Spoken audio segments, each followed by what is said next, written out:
au deuxième ou au troisième plan. Mais donc vous aussi vous êtes responsable parce que yéen a bàyyi mbir mi mu wàcc. oui mais c'est-à-dire que xam nga le gouvernement man bokkuma ci gouvernement bi. ils ont un porte-parole ils ont des ministres ils ont des directeurs généraux ñoom ñoo war a porter la communication. ce n'est pas Ousmane Sonko ce n'est pas Diomaye. ce sont eux qui doivent porter la communication sànq maa doon wax le service après-vente. c'est-à-dire que bu nit ñi defee dara dañuy nekk ci seen liggéey mais dafa am ñoo xam ne ñoom ñoo war a ñëw ci kii boobu léegi nag ñoom ils sont à longueur de journée sur les plateaux di saaga nit ñi di def lu nekk tu sais dafa am ñenn ñoo xam ne bu ñu leen wooyee. man ci lay daw dem wuti seen vidéo xool xam lan la ñu wax. ok parce que amoo jotu déglu leen. voilà wala sax ça peut passer inaperçu mais bu ma déggee ne jàpp nañ ko rek damay naan wala bu ma tasee ak yow nga ne ma booy paraît que dañu convoqué du ma ne lan la wax parce que en réalité ils en ont fait leur métier. de passer tout le temps à insulter les gens léegi nag man j'allais procéder par l'absurde. bu ñuy def loolu yëpp di saaga nit ñi à longueur de journée te kenn convoqué wu leen lu ñuy wax justice bi de bu ñu ñu tas ko parce que ñoom liggéeyuñu quoi gars yaa ngi nii fi di saaga nit ñi waaye kenn inquiété wu leen c'est la justice qui fait son travail les gens qui sont dans la justice moo xam policier la wala enquêteurs yi la ak yooyu ils sont payés avec l'argent du contribuable sénégalais. Ils font leur travail comme le gouvernement est en train de faire son travail comme le Haut Conseil du dialogue social est en train de faire son travail mais on braque les projecteurs sur la justice. Comme si au Sénégal, il n'y avait que Badara Gadiaga, il n'y avait que Moustapha Diakhaté. Non, le pays fonctionne. Mais c'est la presse qui trouve un intérêt, certes, dans cette affaire-là, qui braque les projecteurs sur ça, et à longueur de journée, tous les journaux, 8h, 9h, 10h, 11h, 12h, etc., on ne parle que de Badara Gadiaga. Mais il n'y a pas que Badara Gadiaga qui est convoqué. Mon bimou, il a trouvé des gens qu'on était en train d'enquêter. Bon, pareil, il y a d'autres gens qui sont en train d'être enquêtés. Pourquoi on ne parle pas de ces gens-là, on ne parle que de Badara Gadiaga? Pour moi, c'est pas équilibré. xam nga nag fu matière am donc fa bàyyi di dem wuti fu matière amul alors que le gouvernement bi war a communiquer sur ces projets communiquer wu ci joxul kenn matière. Oui, mais moi je continue à faire confiance à la justice. Badara Gadiaga, s'il n'a rien fait, il rentrera chez lui. te ñu convoqué là aussi c'est pas la fin du monde. oui mais charge yi procureur teg ci ndoddam ak réquisitoire bi mu demandé au juge doyen des juges bi mu jox dossier bi. mais c'est le juge qui dans son intime conviction va juger. non mais il est tenu de le mettre sous mandat de dépôt. oui en attendant des enquêtes approfondies. ouais mais jàpp nga ne c'est normal ci ce cas précis Amadou Ba mi fa ñëw un peu interpréter le verdict di jéem a expliquer est-ce que lui aussi il n'est pas fautif. Amadou Ba a été entendu, non? Oui. Il a été libéré après. Ouais. Parce qu'on considère que la charge n'est pas importante. Badara. li mu wax Ousmane Sonko bu retourné woon miroir bi. xool boppam wax ko boppam na ko naqari. sañu ko wax papam sañu ko wax magam pourquoi mu koy wax Ousmane Sonko à la télé en plus xam na ne bu jàkkaarloog Ousmane Sonko góor ak góor. ñi moo ko wax loolu.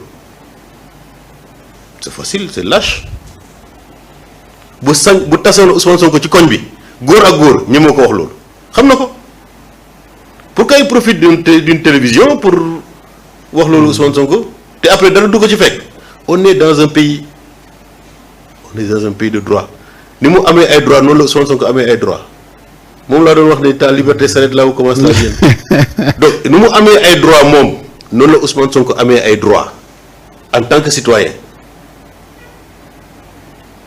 Justement. C'est la justice qui fait son travail. Ousmane Sonko kenn déggul la Ousmane Sonko a porté plainte. non non mais ñi fi nekk. c'est le procureur qui s'est jox leen wàllu autosaisi. boobu ñoom ñooy autosaisir. attaqué ko. alors bu ko waxoon keneen ku dul Ousmane Sonko aussi. te mu am ay responsabilités dans ce pays là ñooñu dañ koy woo. alors cette question je l'avais xam nga posée. Ousmane Sonko quelquefois quand on entend les gens parler. tu ne sens pas que xel mooy wax mais xol mooy wax. ok Tu as l'impression que les gens ne veulent pas mettre Ousmane Sonko dans leur cœur. Ils peuvent ne pas mettre Ousmane Sonko dans leur cœur. Mais pourquoi il les dérange autant? Parce qu'il s'appelle Ousmane Sonko, originaire de Ziguinchor. Il faut que les gens arrêtent.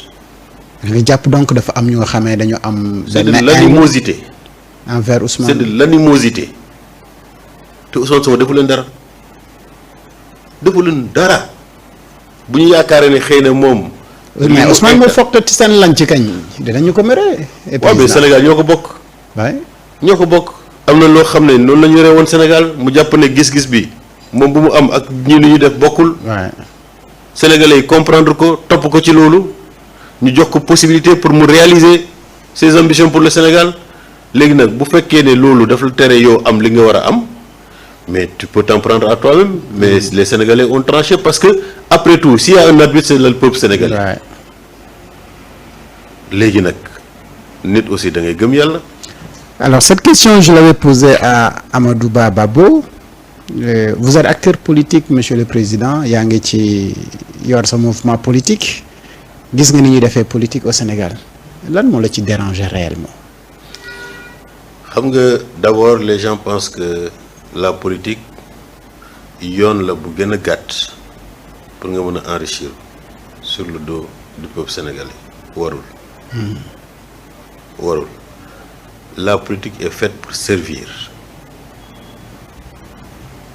naam bu am na ay responsabilités yoo xam ne boo ci nekkee on te met un peu à l'abri du besoin mais li ñu lay jox ci payoor war na la doy pour continuer à te mettre au service du peuple te li ñu moom te yow bokkul ci sa payoor nga bàyyi ko utiliser ko pour que ñëpp jot ci.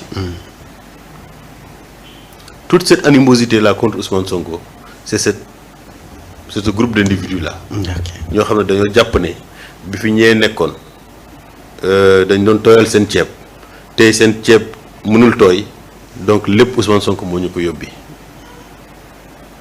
seen fameuse phrase toog muy dox. voilà loolu c'est pas de la politique man commencé ko ci man bu ma duggee ci politique parce que dama jàpp ne. xëy na am na jaar-jaar boo xam ne amoon naa ko ci wàllu syndicat ak pour ma corporation tey jii pare naa samay mandat war naa ko mën a def au profit du peuple sénégalais léegi nag les gens ne voient pas les choses comme ça mais pour moi la politique elle est faite pour servir et non pour se servir loolu boo ko xamee da ngay xam li ngay jël ak li nga dul jël li nga war a def ak li nga warul def. Or, je crois que la vision des nouvelles autorités entre un peu dans ce cadre-là et c'est pourquoi c'est vrai Ousmane Sonko président de Pastef li mu wax dëgg la n'est-ce pas xëy na y a encore des reliques du système qui sont là mais ñun la suñu responsabilité la ñun ñëpp ñu fexe ba ñooñu ñu bañ a compromettre la vision du projet Pastef boo xam ne ñoom bëgg nañ ko mettre en place. alors vous étiez acteur clé ci la révolution comme ni ñu koy faral di waxee bi am Sénégal. y a de ces jours yu nga xamante ni très marquant d'ailleurs man dégg naa la nga nettali ci benn histoire de même que Ousmane Sonko ba bu ma la gisee sama xel def naan yar ci bés boobu Ousmane Sonko war a dugg ci Kolda ñu am xale bu ñu fa rey alors il t'arrive des moments nga xool Ousmane sa xel dem ci ay dates yoo xamante ni ci parcours bi la. ci révolution bi la. xam nga dates yooyu lan la lay rappeler. xam nga Ousmane dafa nekkoon ci yoonam parce que il a été responsable syndical comme moi sauf que man fi ma nekk c'est des enseignants tableau ak craie moo fa am. mu ma nekk dans un secteur boo xam ne c'est l'administration fiscale gis bu mu paree ses responsabilités syndicales il s'est dit daal que man li ma gis fii syndical mënu koo régler syndicat rek mënu koo régler. il est parti il a fait de la politique parce que dafa jàpp ne loolu boo ko bëggee xeex jëlee ko fi au lieu que alalu réew mi kenn rek jël ko def ko ci poche am xañ ko askan wi bu ma ko bëggee xeex bu mu jëlee bu jóge fii il faudrait que ma def politique mu dugg ci politique. commencer di dénoncer yenn pratiques yi ñuy def fii ce qui n'a rien à voir avec li ñu ko sant régulièrement mu koy def. Macky Sall jóg dàq ko fu mu nekkoon mu ne tant que ça ne concerne que ma personne mun naa ko muñ parce que man Sénégal moo ma ñor. il a continué son combat contre vents et marées mais lépp lu mu yëkkati rek gars yi bëgg bëgg koo fexeel pour mu teg ko yoon bu mu bëgg a jaar gars yi bëgg gor ay tànkam mais il a tenu mu continuer son discours peuple sénégalais bi rejoindre ko léegi nag tous les morts qu'il y a eu pendant sa trajectoire les gens l'ont fait pour le décourager pour mu arrêter il était à Ziguinchor bi ko xatalee fii il est parti à Ziguinchor ma dégg jour boobu laa egg Kolda ma dégg muy naan que il a fait son discours pour dire que il va repartir à Dakar avec la caravane de la liberté te da koy jaare par yoon ma xam ne bu bëggee contourner Gambie donc forcément day jaar par Kolda ma xaar bi ay côté 21h 22h ma woo ko mu jël sama téléphone ma ne ko Ousmane parce que c'est comme ça qu'on s'appelle dégg naa da ngay ñëw Kolda suba mu ne woy bëgg naa ñëw Kolda mais il paraît que y a des problèmes là-bas là que gars yi dañoo barricadé affaire yooyu quoi non dafa ma njëkk ne je termine une réunion je te rappelle mu pare réunion bi rek mu woo mu ne mais il paraît que les gens ont barricadé là-bas xaw ma la nag la on m'a même envoyé des images ma ne ko Kolda mu ne waaw ma ne ko léegi may ma tuuti mu ne ko qu'est-ce qu'il y a tu es à Kolda ma ne ko waaw ma ne ko non mais may ma tuuti je te rappelle dans 15 minutes je dis au gosse jëlal moto bi nga wër commune bi nga xool fan la barricade policiers yi nekk booy bi dem ñëwaat mu ne ko tonton wër naa foofu yëpp demee gisuma entrée venant de Ziguinchor entrée Kolda gis naa y a pas de barricade dem naa entrée Vélingara y a pas de barricade et cetera je l'appelle ma ne ko mais ah man de le gosse est venu il a fait le tour de la ville mais il n'a pas vu de barricade